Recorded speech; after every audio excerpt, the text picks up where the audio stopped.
मैं आपको बहुत बहुत बड़ी गूढ़ रहस्य की बात बता रहा हूं। यदि हाथ से भोजन बहुत अच्छा बनता है तो आपको नाम जप की जरूरत नहीं है, आपको तीर्थ यात्रा करने की जरूरत नहीं है, और एक बार को बोलूं सत्संग की भी जरूरत नहीं है। बस भोजन इतना स्वादिष्ट बना के ठाकुर जी को पवाओ, ठाकुर जी उसी से रीझ जाएंगे, उसी से आपके हो जाएंगे।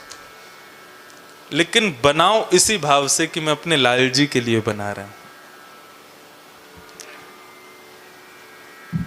कर्मा बाई को एक दिन एक संत ने कह दिया, कर्मा ये तू बिना नहाए धोए भोजन मत बनाया कर, और तू ये जो दांतुन करते करते अपने दांतुन से खिचड़ी चलाती है, पागल, ऐसे झूठा झूठा भोग लगाती ठाकुर जी को।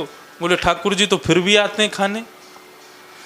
बोले ठाकुर जी आते हैं, सुभद्रा और बलदेव तो नहीं आते ना जगन्नाथपुरी से? बोले नहीं, वो दोनों तो कभी नहीं आए, ठाकुर जी अकेले। बोले पूरा कुनवा आएगा यदि तू पवित्र होकर के भोजन बनाएगी। कर्मा बोली तो ठीक है, कल से नहा धो के बनाऊंगी।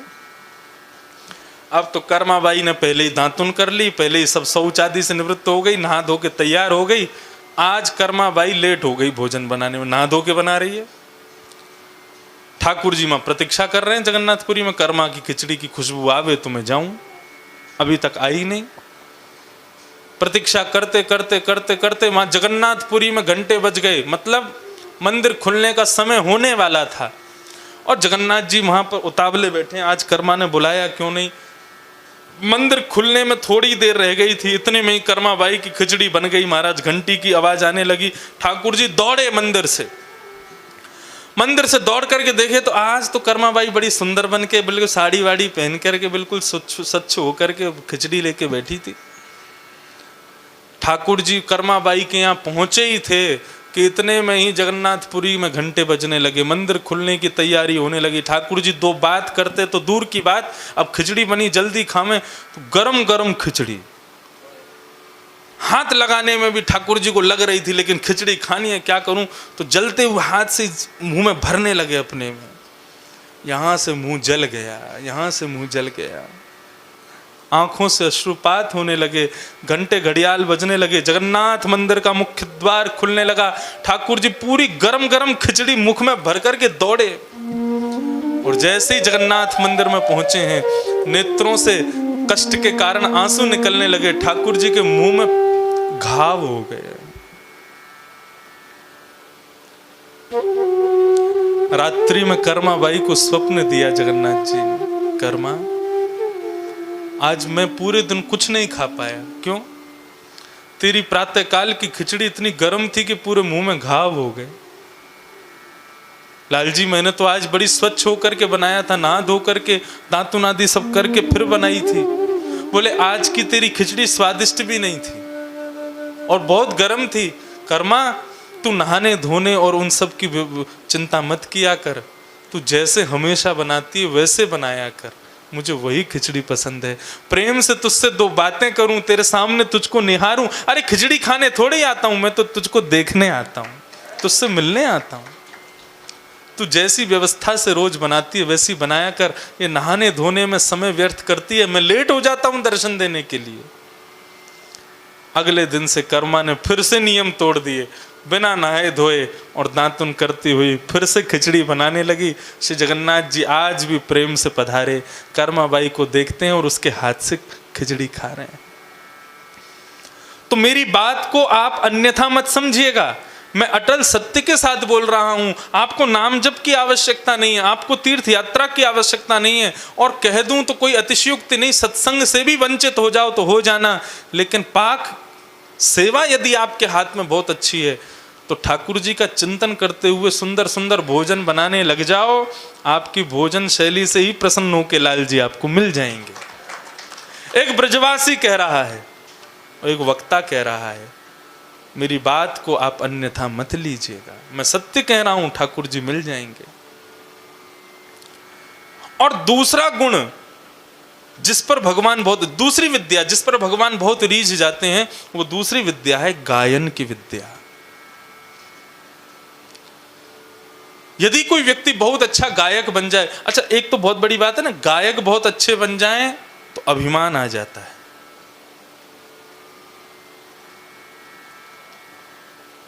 विद्या में विद्या का अभिमान ही भगवत मिलन में बाधक बन जाता है।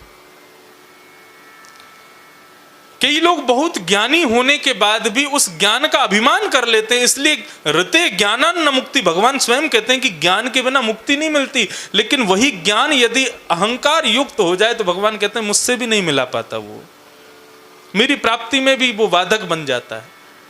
इसलिए अभिमान नहीं, अपनी विद्या का अभिमान मत करो। यदि आपके पाक शैली आपकी अच्छी नहीं है, गायन अच्छा है, तो भी आपको नाम जप आदि इन सब की जरूरत नहीं, गायन से ही भगवान मिल जाएंगे। भगवान को वो स्वर भी बहुत प्रिय है। गायन करो। श्रीनाथ जी की सेवा में एक दरबान आया, मुख्य द्वार पर पहरेदारी करता था, लेकिन उसके पास में कंठ बढ़िया था, गाता बहुत अच्छा था। अच्छा, ठाकुर जी की सेवा में रागों का नियम है, जैसे कि राग भैरवी, राग भैरव, ये सुबह सुबह गाए जाएंगे। इनको सुनकर के ठाकुर जी उठ जाते हैं। एक प्रातःकाल का एक पद है, सुनाऊं? उसको सुनकर के ठाकुर जी उठते हैं। वाह, मुझे बहुत प्रिय है ये। मैं अपने लाल जी को यही गा के सुनाता हूं। मोहन जागिए बलि जई है, लाला जाग रे बल जई है। राग भैरव। आपने भैरव गाना शुरू किया कि ठाकुर जी की आंख अपने आप खुलने लग जाती है। भैरव राग से उनकी नींद खुलती है। यशोदा मैया गा रही हैं, ठाकुर जी अब यशोदा मैया उठा रही हैं, लाला जागिए बलि जई है, मोहन जाग रे बल जई। ठाकुर जी को नींद आ रही है और चद्दर ओढ़ लेते, मैया अभी ना उठ रहा हूं मैं। तब मैया प्रलोभन देती है ठाकुर जी को, जैसे बालक को प्रलोभन देते हैं ना, देख तेरे लिए खिलौना लाए हैं पापा, देख तेरे लिए क्या लाए हैं। तो लाला चद्दर में से झांकता, कहाँ है पहले दिखाओ। ऐसे ही ठाकुर जी को यशोदा मैया प्रलोभन दे रही है। तेरे कारण श्याम सुंदर, तेरे कारण श्याम सुंदर, मैं नई मुरलिया लाई हूँ। तेरे लिए नई मुरली लाई हूं मैं आज। सोई ठाकुर जी चद्दर नीचे कर दें, दिखाओ कहाँ है। तो मैया दिखाती है, देखिए रही। ठाकुर जी सोई मुरली लेके फिर चद्दर में घुस जाते, मैं नहीं उठ रहा अभी, मैं तो यहीं रहूंगा, मुझे को नींद आ रही है। फिर मैया दूसरा प्रलोभन देती है, देख तू सोता रहेगो ना, देख गायन को वन में जावे को समय है गयो, तू सोता रहेगो तो दाऊ दादा ले जाएगो, तू यहीं रह जाएगो। गायन के गलबंद खूंटे, शरण डगर बन की लई है लाला। देख गैया अपने गाय अपने गले के खुंटान को तोड़ रही है, अपने गले में बंदी भई रस्सी को तोड़ रही है। क्यों? वन में जावे को समय है गयो, तू सोतो रहेगो तो नंद बाबा दाऊ दादा गैयान को लेके चले जाएंगे, फिर तू रह रही हो, मैं बैठो रह जाइए यहीं पे। जैसे ही ठाकुर जी को पता चलती है कि गैया जाने का समय हो गया है, वन में जाने का समय हो गया, सोई अपनी मुरली को यहाँ खोस करके ठाकुर जी सोई खड़े हो जाते हैं, मैं अभी जाऊंगा। इतने में मैया आरती लेकर के लाल जी की मंगला आरती कर देती है। सुबह उठ गए लाल जी, ऐसी मंगला। तो प्रातःकाल ब्रह्म वेला का राग भैरव ठाकुर जी को बहुत प्रिय है। भैरव गा दिया जाए ठाकुर जी उठ जाते हैं। ऐसे ही रात्रि का राग है बिहाग। आपने बिहाग गाया नहीं कि ठाकुर जी की आंख अपने आप बंद हो जाएगी, सो जाएंगे। तो मुख्य द्वार पर जो पहरेदार था उसको ये नहीं पता था कि रागों का समय क्या, गाना आता था बस। और वो क्या करता था, सुबह रात्रि में बिहाग गाया गया था, तो वो बिहाग सुनकर के उसके मन में बिहाग ही चलता रहता था। जब वो सुबह सुबह आता था तो बिहाग गाने लग जाता था। तो मंगला में खड़े खड़े ठाकुर जी की आंख बंद होती, झोंका, बार बार नीचे झुकते। गोसाई जी कहते ये क्या हुआ? रात्रि में ठाकुर जी बिहाग सुन के सो गए और वो पहरेदार को छोड़ के गोसाई जी आदि सब मंदिर बंद करके चले जाते। वो रात में गाता लाला जागिए। अब रात में 12 बजे जब गाते तो ठाकुर जी उठ जाते, बोले रात में कौन गा रहा है भाई? उठ के बैठ जाते और पूरी रात वो भैरव गाता। ठाकुर जी बैठे ही रहते, नींद आती, फिर से स्वर सुनाई देता, फिर उठ जाते। दूसरे दिन गोसाई जी आरती करने के लिए पधारे। मंगला में ठाकुर जी की आंख बंद हो रही, पर्दा लगा के गोसाई जी बोले लाल जी क्या हो गया आजकल, आप क्या सुबह सोते हो रात में जगते हो? बोले अरे गोसाई जी आपने नया पहरेदार रखा है ना, ये रात में 12 बजे बिहाग गाता है और सवेरे रात में 12 बजे भैरवी राग गाता है, रात भर सोने नहीं देता, सुबह मुझको नींद आती है। तो स्थिति ये हुई कि महाराज गोसाई जी ने कहा हमारे लाल जी को इसकी वजह से कष्ट हुआ। तो गोसाई जी ने उस पहरेदार को सेवा से निकाल दिया, जाओ आज के बाद मत आना यहाँ पे, तुम्हारी वजह से ठाकुर जी को कष्ट होता है। रात्रि में शयन के बाद में कपाट बंद करके ठाकुर जी गोसाई जी चले गए। रात भर लाल जी सोए नहीं, ठाकुर जी जगे रहे। कभी खिड़की में से झांके, कभी बोले वो कहाँ गया पहरेदार, अब तो वो दिखाई नहीं देवे। सो दूसरे दिन गोसाई जी ने मंगला के लिए जैसे ही दर्शन खोले, मंगला करने लगे, ठाकुर जी क्रोध में खड़े थे। गोसाई जी ने पर्दा लगा के बोले आज लाल जी गुस्सा क्यों आ रहा है आपको? बोले रात भर हमको नींद नहीं आई। बोले क्यों नहीं आई? अब तो मैंने वो पहरेदार हटा दिया। बोले नहीं, अब तो मुझको भैरव सुन के ही नींद आती है, अब मेरी दिनचर्या बदल गई, अब मुझे बिहाग सुन के तो आंख खुलती है और भैरव सुन के नींद आती है, उसको दोबारा बुलाओ। तो ठाकुर जी को विद्या अर्पित करो और वह विद्या जो उन्होंने संपन्न करके आपको भेजा है उसको तो अर्पित करें। और एक बात कहें, जिस विद्या को आप संसार में आकर के सीखते हो, ठीक है अपने परिवार कुल खानदान अपने जीवन यापन के लिए उस विद्या का व्यय किया जाए, उस विद्या से धन कमाया जाए, ठीक है, लेकिन एक समय आने के बाद में उस विद्या को भी ठाकुर जी को अर्पित कर दो। जब लगे कि हाँ अब सब ठीक है, अब मुझे जरूरत नहीं है ज्यादा, तो उस विद्या का प्रयोग भी ठाकुर जी के लिए करने लग जाओ।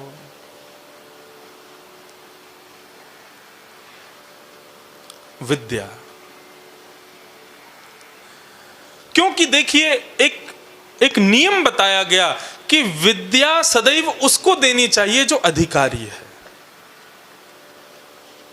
यदि अनधिकारी को विद्या दे देते हैं तो विद्या श्राप देती है देने वाले को। बहुत ध्यान से सुनिएगा मेरी बात को। यदि अनधिकारी को आप विद्या प्रदान करते हैं तो विद्या, जो विद्या आपके पास है वो आपको शापित कर देगी।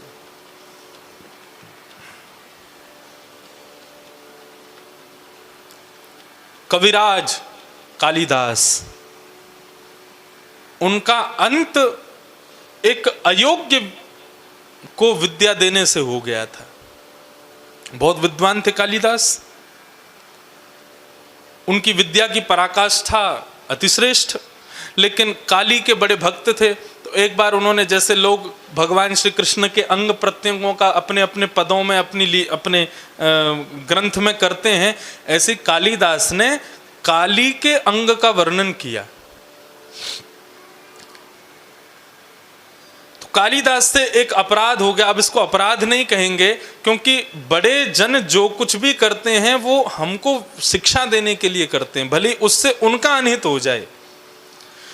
कालिदास से क्या हो गया कि उन्होंने काली के रूप का वर्णन किया, तो काली तो माँ है, उनके रूप का वर्णन किया, भुजाओं का वर्णन किया, पैरों का वर्णन किया, सब ठीक था, लेकिन काली की जंघा का वर्णन कर दिया जो कि अपराध है। वो माँ है, आप माँ के अंग प्रत्यंगों का वर्णन नहीं कर सकते, वो वर्णन योग्य नहीं है। लेकिन कालिदास के मन में ये विकार नहीं था, पढ़ने वालों में तो विकार है। कालिदास ने वर्णन कर दिया, पढ़ने वालों ने उस पर ऑब्जेक्शन कर दिया, बोले कि काली की जंघा का वर्णन कर रहे हैं। सब क्रोधित हो गए कालिदास से। कालिदास से क्रोधित हुए तो जिस राज्य में वो रहते थे वहां के सब लोगों ने कालिदास को देश निकाला करने के लिए राजा को प्रेशर दिया, बोले इनको निकालो यहां से, इन्होंने बहुत बड़ा अपराध किया है। राजा कालिदास के शिष्य थे, लेकिन फिर भी एक राज्य पदवी पर होने के कारण प्रजा की सुनना उनका अधिकार था। उन्होंने कालिदास को निकाल दिया। कालिदास दूर नगर में कहीं रहने लगे। बहुत समय बीत जाने के बाद में एक दिन राजा का मन बड़ा व्यथित हो गया, व्याकुल हो गया। मन में सोचने लगा, मेरे गुरुदेव ने इतने अच्छे अच्छे काम किए, हमने केवल एक अपराध के पीछे सब छोड़ दिया। उन्होंने एक अपराध किया और हमने उनकी सारी कृपाओं को भूल गए। बहुत बड़ी गलती हो गई, उनको देश से निकाल के मैंने बहुत बड़ा अपराध कर दिया, मेरे गुरुदेव को वापस लाओ। खोजने लगे तो कालिदास मिले नहीं।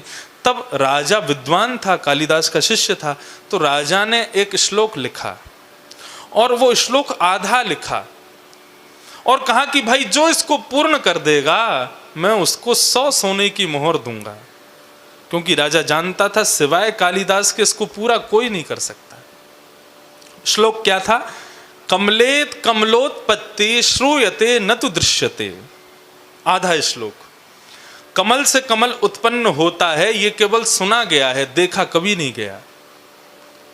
कमल में और कमल उत्पन्न हो जाए ऐसा केवल सुना जाता है, देखा तो कभी नहीं। आधा लिख करके आधा छोड़ दिया, नीचे लिख दिया जो पूरा करेगा 100 सोने की मोहर। पूरे नगर में उसके बोर्ड लगवा दिए, जो पूरा करेगा 100 सोने की मोहर। राजा ने अपने नगर के अलावा और नगरों में भी उसके प्रचार कर दिए, जो पूरा करेगा उसको 100 सोने की मोहर। किसी दूसरे नगर की एक वैश्या ने देखा, 100 सोने की मोहर मतलब जीवन भर के लिए भोजन मिल जाएगा। वे जानती थी कि कालिदास उसके नगर में रहता है और ये राजा कालिदास की खोज करने के लिए ये श्लोक लिख रहा है। उसने वो बोर्ड वहां से उतार करके अपने वैश्यालय के बाहर लगा दिया, क्योंकि वो जानती थी कालिदास यहां से निकलते हैं। और विद्वान का एक गुण होता है, यदि वो अपने से जुड़ी हुई कोई चीज देख ले तो उसको पूर्ण करके ही फिर आगे कुछ करता है। तो कालिदास जैसे ही वहां से निकले, कालिदास ने देखा कमलेत कमलोत्पत्ति श्रूयते न तु दृश्यते। नीचे वाले पंक्ति तो पूरी की नहीं किसी ने, कालिदास से रुका नहीं गया। तुरंत उन्होंने सिड्डी ली और चढ़ गए ऊपर और नीचे लिख दिया बाले त्वम मुखाम भोज कथम इंद्रि वरद्वयम। उनका भाव क्या था? कमल से कमल उत्पत्ति होती है, सुना गया है, देखा नहीं गया। कालिदास कहते हैं श्याम सुंदर का मुख कमल है और उस मुख कमल पर 2 नेत्र कमल हैं, हो गई कमल से कमल की उत्पत्ति। ठाकुर जी का मुख कमल है और उस मुख कमल पर 2 नेत्र कमल हैं, तो कमल से कमल उत्पन्न हो गया। कालिदास ने श्लोक पूरा किया। किसी ने जाके वैश्या को बताया, बोले तुम्हारा श्लोक पूरा हो गया। वैश्या निकल करके बाहर आई, उसने कालिदास के चरणों में प्रणाम किया। उसने कहा 100 सोने की मोहर तो मेरे नाम हो गई, लेकिन राजा को यदि कालिदास मिल गया तो क्या पता उसने मुझे मोहर नहीं दी, तो क्योंकि श्लोक तो इन्होंने पूरा किया है। उन्होंने कहा यदि कालिदास जीवित रहेगा तो मुझे 100 सोने की मोहर नहीं मिल पाएंगी। छल करके कालिदास को अपने घर में ले आई, आप मेरे यहाँ थोड़ा प्रसाद पा लीजिए। कालिदास भी कृपा करने के भाव से उनके घर में गए। वैश्या ने घर का दरवाज़ा बंद किया और जल में किसी व्यंजन में विष मिलाकर के कालिदास को दे दिया। कालिदास की मृत्यु हो गई और उनका शव एक नदी में फेंक दिया। और वैश्या ने जाकर के वो मंत्र जो पूरा हुआ था वो जाकर के राजा के सामने प्रस्तुत कर दिया। राजा ने जैसे ही श्लोक देखा, वैश्या से बोले किसने लिखा है ये? वैश्या बोली मैंने लिखा है। तुरंत राजा ने तलवार निकाल दी। बोले तुम एक नगर की वैश्या और तुम्हारे मन में इतना पवित्र भाव हो ही नहीं सकता, सच बताओ किसने लिखा है। बंदियों ने सैनिकों ने बंदी बना लिया, हाथ पैर बांध लिए उसके, बोले सत्य बता किसने लिखा है। तो बहुत कहने के बाद वो वैश्या कहती है कालिदास ने लिखा। राजा ने तलवार दूर फेंक दी, चरण पकड़ ली, बोले मेरे गुरुदेव कहाँ हैं? तू सो नहीं, तेरे को 500 मोहर दूंगा, लेकिन मेरे गुरुदेव का परिचय दे, वो कहाँ हैं? वैश्या घबराने लगी, कैसे बताऊं? तो वैश्या ने बताया, मुझे लगा कि कालिदास यदि आपको मिल गए तो आप 100 सोने की मोहर नहीं दोगे, इसलिए मैंने कालिदास को विष दे दिया। उसी समय राजा ने उस वैश्या का सर धड़ से अलग कर दिया, कालिदास के शव को खुजवा करके उनका अंतिम संस्कार किया।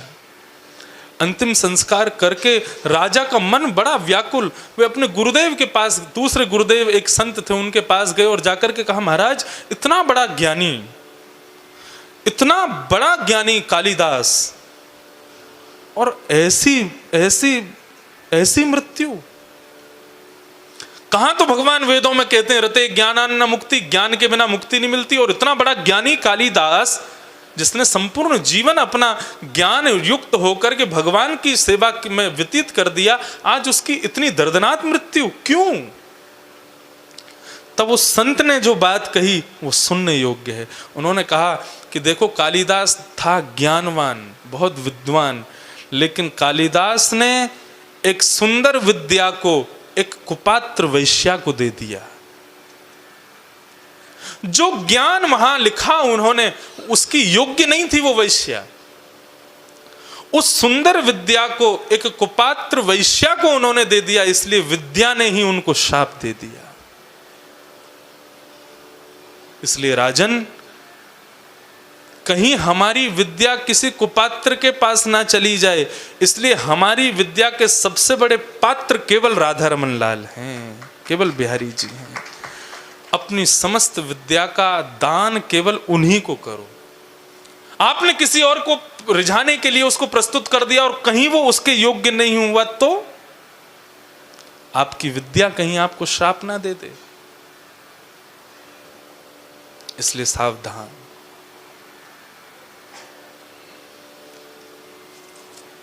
विद्या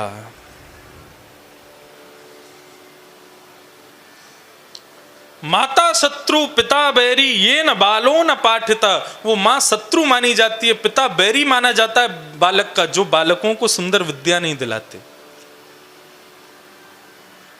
विद्यालय की विद्या प्राप्त करना बहुत जरूरी है, लेकिन ये भगवदीय विद्या, आजकल के माता पिता कहते हैं अभी बालकों को पढ़ने दो, स्कूल पूरा हो जाए, कॉलेज पूरा हो जाए, फिर ले जाएंगे सत्संग में। फिर नहीं आने वाला वो, फिर नहीं आएगा, फिर तो क्लबों में ही जाएगा, ये क्लब में नहीं आएगा। इसलिए कौमाराचरेत प्राज्ञो धर्मान भागवतानि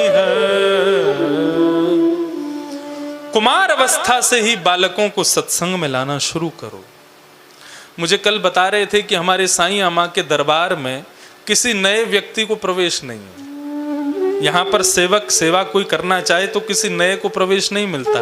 जो पुराने हैं उन्हीं के बालक पर शिष्य बालक ही यहाँ पर सेवा में आते हैं। क्यों? क्योंकि किसी नए को प्रवेश दे दिया तो एक दूषित मछली सबको बिगाड़ देगी। इसलिए यहाँ सब पुराने हैं, और यदि किसी को आना है तो 1-2 वर्ष तक अपने आप आओ, तुमको निमंत्रण भी नहीं आया, वो सब बता रहे थे। इसीलिए तो यहाँ पर इतना शिष्टाचार है, यहाँ पर इतना डिसिप्लिन है, क्योंकि रक्त में वही साईं अम्मा के समय में जो उनके अंग सेवक रहे होंगे, उनके रक्त में जितने भाव थे वही दूसरे उनके वंशजों में वही रक्त बह रहा है। इसलिए ये सब कुछ यहाँ पवित्र है, शुद्ध है। आज की सदी में इतनी विषम परिस्थिति में भी ये शिष्टाचार है। मैं तो सत्य बताऊं, हमें सीखना चाहिए। किसी संत के आगमन पर, किसी विद्वान के आगमन पर यहाँ प्रणाम नहीं किया जाता, उसको आशीष दिया जाता है। वाह! ना आशीर्वाद लिया नहीं जाता है, दिया जाता है। और आपको एक बात बताएं, ये कोई आपकी परंपरा है नहीं, ये सबकी परंपरा ही यही है। श्रीमद् भागवत में स्पष्ट वर्णन है। जब श्रीमद् भागवत की कथा पूरी होती है तो श्रीमद् भागवत में स्पष्ट वर्णन है कि उस समय श्रोताओं को, वक्ता को प्रणाम नहीं करना चाहिए, भुजा उठा के आशीष देना चाहिए। श्रोता अपने हृदय से आशीष दें, हे व्यास जी आप जुग जुग जियो, प्रसन्न रहो। क्यों आप जुग जुग क्यों जियो? लोग प्रार्थना क्या करते हैं, हम जुग जुग जीवे ही आशीर्वाद दो। लेकिन व्यास को आशीर्वाद दिया जाता है आप जुग जुग जियो, ताकि आप निरंतर ये कथा गंगा सुनाते रहो, सबको आनंदित कराते रहो। तो ये परंपरा, इससे सीखना चाहिए। ये हमारी परंपरा है, हम लोग भूलते जा रहे हैं। विद्या, विद्या पर कितना बोलूं, मैं बोलता ही चला जाऊंगा। लेकिन जो हमारे ग्रहण योग्य बात है वो मैंने कह दी है। 2-3 नोट समझ में आए। पहली बात, विद्या किसी कुपात्र को नहीं देनी, भगवदीय विद्या का विक्रय नहीं करना, और प्रयास करें कि जो विद्या हमारे पास है हम उससे ठाकुर जी को रिझाने का प्रयास करें। भक्ति का मतलब ही यही है। कोई अतिरिक्त, कोई अति किसी से सीखनी नहीं है कि ये ऐसे करते हैं तो मैं भी ऐसा करूं, नहीं। कॉपी कभी मत करना किसी की। सदैव आपके पास जो है उसको ही भक्ति बना करके प्रस्तुत करो। विद्या, विद्या के बाद में जो 9वां लक्षण है धर्म का, वो है सत्य। सत्य बंधुओं धर्म का लक्षण नहीं है, सत्य स्वयं लक्ष्य, स्वयं धर्म है। या फिर ये जितने भी मैंने आपको बात बताए हैं ये कोई भी लक्षण मत समझो, ये स्वयं धर्म है। सत्य स्वयं धर्म है। क्यों है धर्म? असत्य आप किसी से भी बोल सकते हो, असत्य आप किसी को भी सुना सकते हो, लेकिन जब स्वयं सुनने की बारी आएगी ना तो आप स्वयं असत्य नहीं सुन सकते। आपको सत्य ही चाहिए। आप किसी से भी झूठ बोल सकते हो, लेकिन जब अपनी बारी आती है तो आपको सत्य ही चाहिए। इसका मतलब क्या है? सबको सत्य चाहिए। असत्य कोई नहीं सुनना चाहता, झूठ कोई नहीं सुनना चाहता, सब सत्य ही सुनना चाहते। सत्य को श्रेष्ठ इसलिए बताया गया, अरे श्रीमद् भागवत का प्रथम श्लोक तो सत्य की ही वंदना करता है। श्रीमद् भागवत जैसा विशाल ग्रंथ, महान ग्रंथ, स्वयं श्री बांके बिहारी जी का वांग्मय स्वरूप है, वाणी में स्वरूप है श्रीमद् भागवत। उस श्रीमद् भागवत का जो प्रथम श्लोक है वो सत्य का वंदन करता है। जन्माद्यस्य यतोऽन्वयादितरतश्चार्थे स्वविज्ञस्वराट्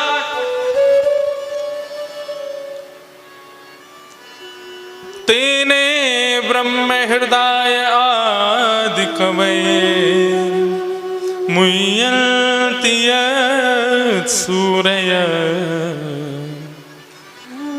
तेजो वारिमृदां यथा विनिमयो यत्र तृषगो मृषा धाम्ना स्वेन सदा निरस्तकुहकं सत्यं परं धीमहि। श्रीमद् भागवत का प्रथम श्लोक ही सत्य की वंदना करता है। सत्य, सत्य का एक गुण होता है। सत्य को कितना भी छुपा लो वो छुपता नहीं है। आज नहीं तो कल, जिस प्रकार भगवान छुपाए नहीं छुपते, प्रेम छुपाए नहीं छुपता, वैष्णवता छुपाए नहीं छुपती। ऐसी सत्य को कितना भी छुपा लिया जाए, उस छुपाने के लिए चाहे करोड़ों झूठ बोल दिए जाएं एक सत्य को छुपाने के लिए, लेकिन सत्य का ये नियम है, सत्य का ये स्वरूप है, वो एक दिन प्रस्तुत हो जाता है, निकल आता है। इसलिए उसको भगवत स्वरूप माना गया।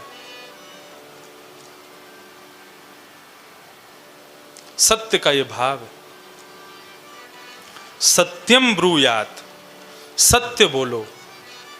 लेकिन कई स्थान ऐसे होते हैं, कई परिस्थितियां ऐसी होती हैं कि उन परिस्थितियों में झूठ बोल, अगर सत्य बोल दिया बहुत बड़ा गलती हो जाएगी।